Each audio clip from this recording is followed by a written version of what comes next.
Thank you. Treasurer Moore. You know, people are very cynical about politicians and politics, and I think this is one of the reasons why.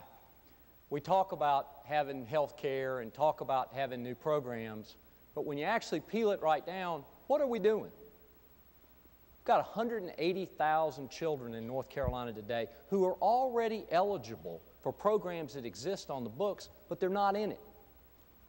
We tout a senior health prescription plan that 86% of our seniors don't access. I don't think these things happen by accident. Enrollment forms are tough to find. How do you get involved? Are those barriers put there on purpose? But yet we have press conference after press conference where we roll out new plans and say, I got this for you. I'm going to help you here. But when you actually go to draw it down to get the help you and your family need, it's not there. And I don't think that kind of leadership works in North Carolina. You know, I run a pension system that I'm accountable to every single person, and I talked about more than 700,000 folks, and I don't get to pick and choose which ones I want to be accountable to. And that's why, let me go back to something that I said earlier. I feel so passionately about making sure that every single child in North Carolina has health care. We can afford it, and it's the right thing to do. And you know what? We don't have to hunt for these children. They're born in our hospitals. We can find them there. They show up at pre-K and kindergarten. We can enroll these folks. It's just a matter of really wanting to get it done. It's the right thing to do, and we can afford it. Okay.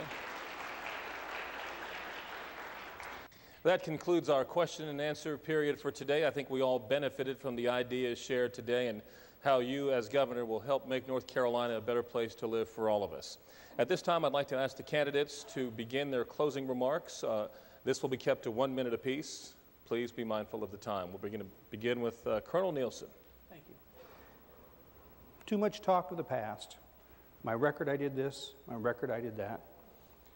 And we even have candidates who are digging into each other's past and bringing up the things they've done years ago. We even criticized one person on here because she wrote her birth date wrong. That's absurd. We are tired, the public is tired of this constant bickering between candidates and parties. I've had enough of it. I don't participate in it, if you notice. And so while all of the rest of them, I don't name them, okay? So while all of these are going to be looking into each other's past, I'm going to be looking into your future. I think we have to be a futuristic governor and work toward the future. Now, at the beginning, I talked to you about trust. You heard all the people talk up here. I know a couple people that I heard talk that what they said they could do, they can't do. And I think you should look at who you trust. Didn't mention any names. Who do you trust? All right, Colonel, thank you for not mentioning any names. We have no idea who that might be. Lieutenant Governor Perdue, you have 1 minute to give the audience another shot. Thank you. My goal for North Carolina is for every person to believe that with hard work and a good education, that anything is possible. You know, I think about when I first ran for office, a lot of people said, no, no, no, a woman could never win. And I took that challenge and worked really hard, and did we ever win? And now this state and this nation are facing tremendous challenges, but I think of every challenge as a golden opportunity to move North Carolina forward. I have a track record of doing just that, working to lower the dropout rate, trying to end disparities in minority health care, fighting for working families across this state. As your next governor, I'm going to work with you and for you to build a new North Carolina all the way from the mountains to the coast. Together, together, anything is possible. We can meet every challenge regardless of who our parents are, how old we are, how young we are, what our sex or color of our skin is. Together, we can build a new North Carolina.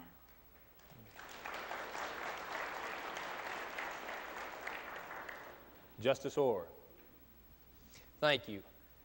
North Carolina faces enormous challenges, not just in the next 4 years, but literally for the next 20 to 25 years, with unprecedented growth, a struggling public education system, a transportation system that's eroding, and a loss of confidence among our people in the way state government does business.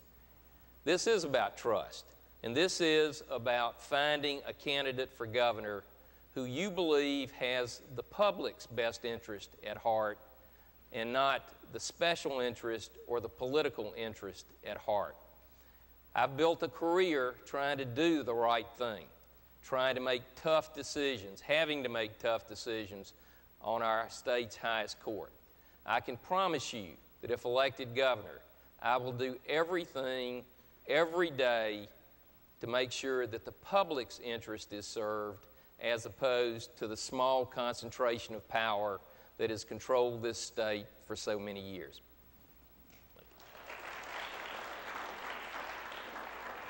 Treasurer Moore. I want to thank the NAACP and the other sponsors again for hosting this event. We've had a good discussion on a lot of the issues and the challenges that face North Carolina. But let me be clear. We can meet these challenges. We can cut our dropout rate in half by teaching real job skills, bringing our communities together, and holding our schools accountable. We can make sure that every single child in North Carolina has health insurance. No excuses. We can make sure that economic development and other opportunities are not based on insider politics, but are done in ways that benefit everyone. But to do that, we're going to need a new kind of governor, a governor who's not afraid of making tough decisions, a governor who's not afraid of change, a governor who is willing to stand up for those who need help and deserve it. And that's the kind of governor I'm going to be. Thank you, Treasurer Moore. And that's all the time we have for this very thoughtful exchange of ideas. I believe everything went well, and we want to thank all the candidates for showing up today and keeping it real, as it were. And we want to thank everyone here for showing up and for those watching this on television, because after all, you're going to have the final say. It's going to be your vote that's going to put the next person, man or woman, in the governor's mansion. Well, thank you very much for watching. I'm Gerald Owens. Good night.